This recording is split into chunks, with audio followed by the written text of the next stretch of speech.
Hello there, welcome to the channel. My name is James, and here at 20th and 21st Movies, we are about all things cinema. Well, I got another Criterion Collection Blu-ray review for you. This is spine number 1153 in the Criterion Collection. It is a film from Frank Capra from 1944, starring Cary Grant and Priscilla Lane, and it is Arsenic and Old Lace. This is the 1944 film from director Frank Capra. And of course, Frank Capra is no stranger to the Criterion Collection. He also was the director of this wonderful film from a decade before, from 1934. It Happened One Night, starring Claudette Colbert and Clark Gable. This is a wonderful addition that you will want to consider as well.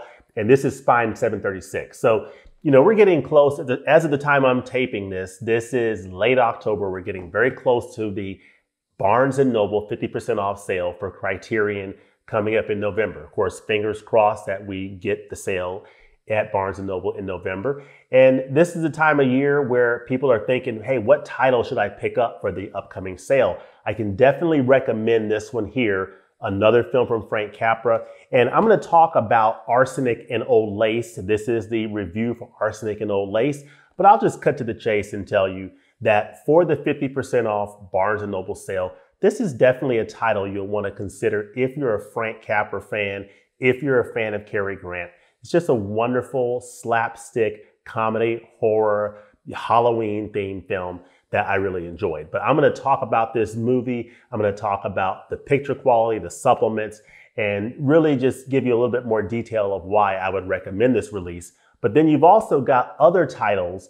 that Cary Grant has starred in that are like comedy films in the Criterion Collection that you might also want to consider, such as Bringing Up Baby from 1938, starring Cary Grant and Katharine Hepburn, great film directed by Howard Hawks, and The Awful Truth, starring Cary Grant and Irene Dunne. This is a 1937 film directed by Leo McCarey. Now, this is spine 917 in the Criterion Collection. And Bringing Up Baby came out last year, and it is spine 1085 in the Criterion Collection. So these are a couple of other films starring Cary Grant in slapstick type comedy films similar to Arsenic and Old Lace. So let me take a moment to read the back of the Criterion case for this edition.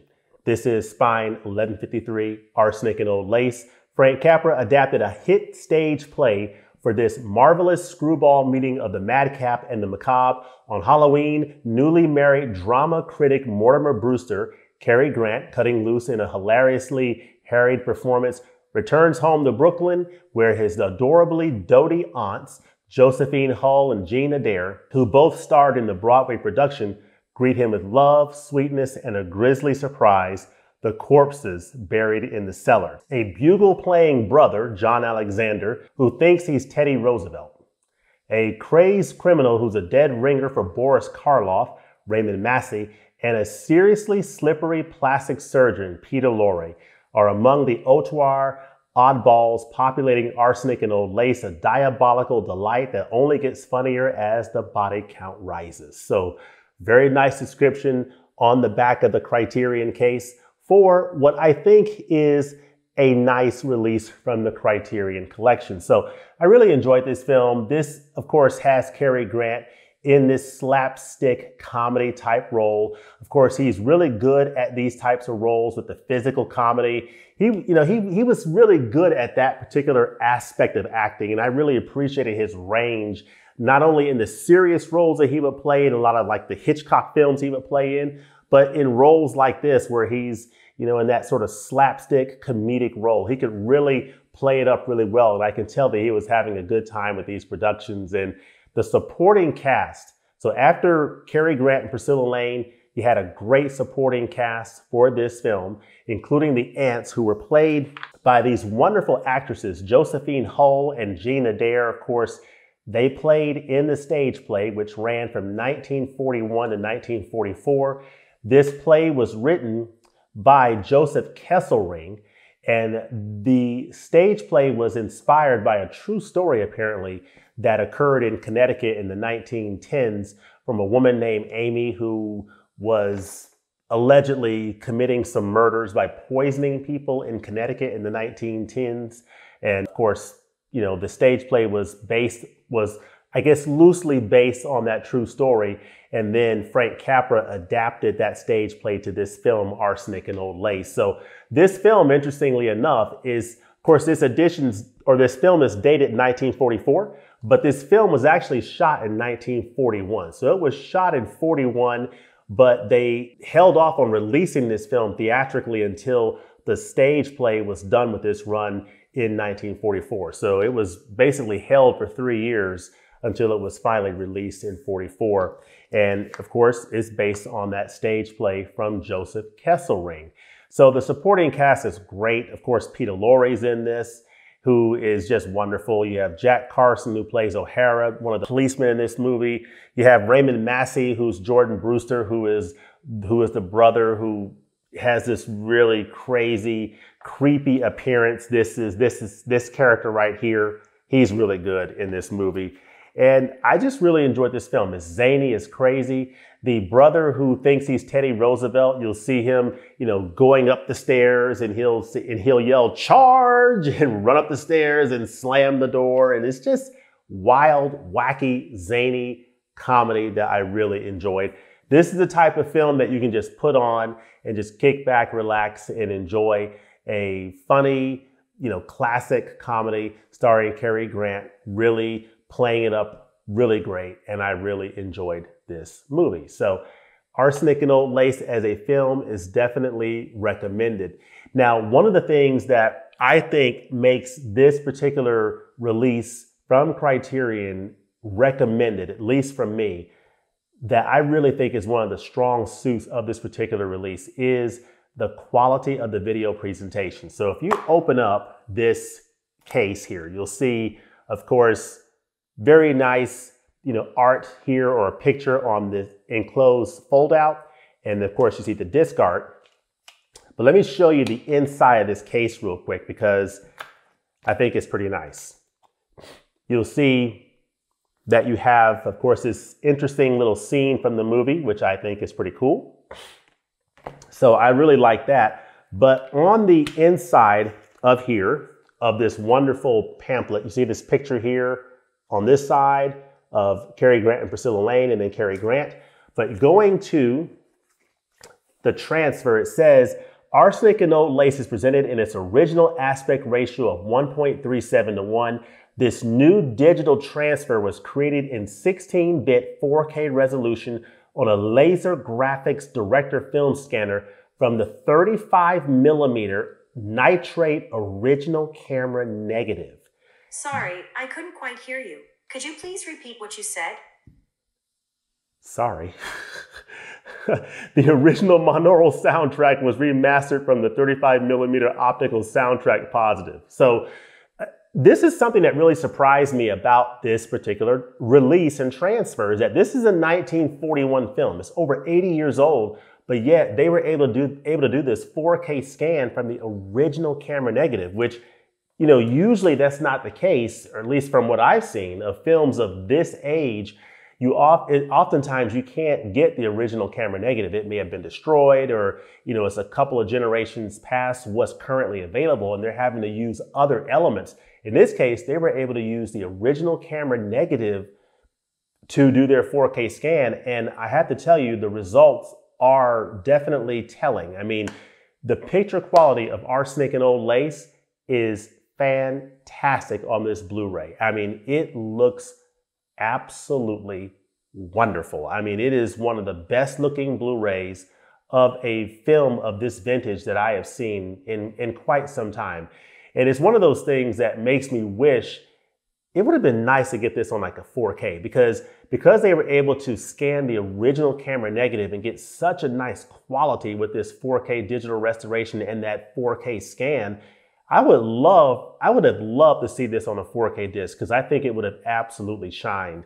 So I think that's one of the differences that you will see in the picture quality of Arsenic and Old Lace, which is excellent, relative to the picture quality of Bringing Up Baby, which is still pretty good. But, you'll read in this edition that, they were a little bit challenged with having to work with some different elements in restoring this film. So it definitely shows in this picture quality of this release, which is still pretty good, but not nearly as good as the picture quality that you'll see on this Blu-ray disc of Arsenic and Old Lace. Looks absolutely beautiful. It's beautifully cleaned up. There's wonderful depth and clarity in the image. There's nice, the contrast is nice. The black levels are nice. The detail is nice. It just looks nice and clean. And there are certain scenes that really kind of blow you away in terms of the way the lighting looks and just the overall depth and contrast and the nuances in the image are just beautifully rendered on this 4K disc, thanks to that great restoration work and cleaning up the print. It just looks absolutely phenomenal. So from a video standpoint, double thumbs up. The audio also sounds quite nice. I was pleased with that. So the overall presentation of Arsenic and Old Lace on Blu-ray is absolutely phenomenal.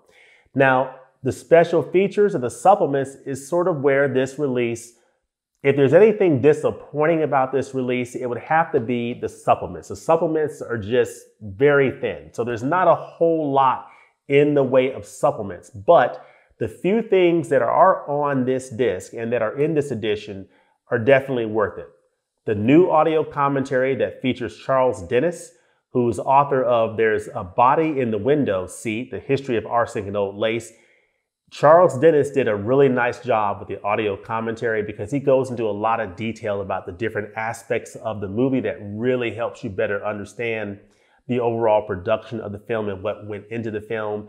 And he really does a nice job of giving you a little bit more context behind the other supporting characters who were part of this production. So I think he did a really nice job with his commentary. So that's definitely worth listening to. And it's a beautiful part of this release. And it's really the main on-disc feature. Now you also have a trailer, which is nice to see, but that audio commentary with Charles Dennis, he does a really nice job with that. There's also a radio adaptation that's just under an hour that's on the disc as well. So that's nice. That's nice to listen to in the background. It's a nice feature to have, and there's radio adaptations on a number of Criterion Collection editions, and they're always nice to listen to. Now on this insert you have an essay, Madness in the Family by David Cairns, which is a very nice essay to read that I highly recommend reading. Gives you some good history on the film as well. And this fold out overall, it's very nice. You've got some nice, pictures of Cary Grant and Priscilla Lane and various, actors in this movie. And of course, the wonderful actresses who played the aunts in this film. So, the special features are the only part of this release where it leaves you wishing that they could have put something a little bit more into this edition, like maybe, a feature, a Cary Grant feature or something about Cary Grant or Priscilla Lane or just about the other supporting actors. It would have been nice to see a little bit more in the way of supplements for this particular release. But that audio commentary is really good. The essay is excellent. Of course, you had the radio adaptation. And of course, I think the star of this release is just the knockout video presentation. That, in my mind, makes it worth the price of admission alone, especially during a 50% off sale. So as far as my recommendation for the upcoming November sale, definitely consider picking up Arsenic and Old Lace. It is definitely a title you'll want to consider picking up, along with other films starring Cary Grant in slapstick comedy roles like The Awful Truth and Bringing Up Baby. And then you might want to also consider the other Frank Capra film in the collection, It Happened One Night, starring Claudette Colbert and Clark Gable. But yeah, those are some recommendations for the upcoming sale. Arsenic and Old Lace definitely comes recommended. I'm going to take a quick look at my notes here to see if there's anything that I missed. Oh, interestingly enough, of course, Cary Grant stars in this movie, but I think Bob Hope was the original person they were looking at to star in this movie, but he had a conflict with his schedule with Paramount and couldn't get out of some contractual obligations. And they were looking at a couple of other people, and then Cary Grant, became available, and so they went with him. And I think it was a pretty fine choice. So there you have it. That's my review of Arsenic and Old Lace. Let me know in the comment section below, what do you think about this film? What do you think about other slapstick comedies that star Cary Grant? What is your favorite Cary Grant comedy? And also, what is your favorite film from director Frank Capra? Let me know all that goodness in the comment section below. And as always, thanks for watching, and we'll look forward to seeing you next time at the movies. Peace.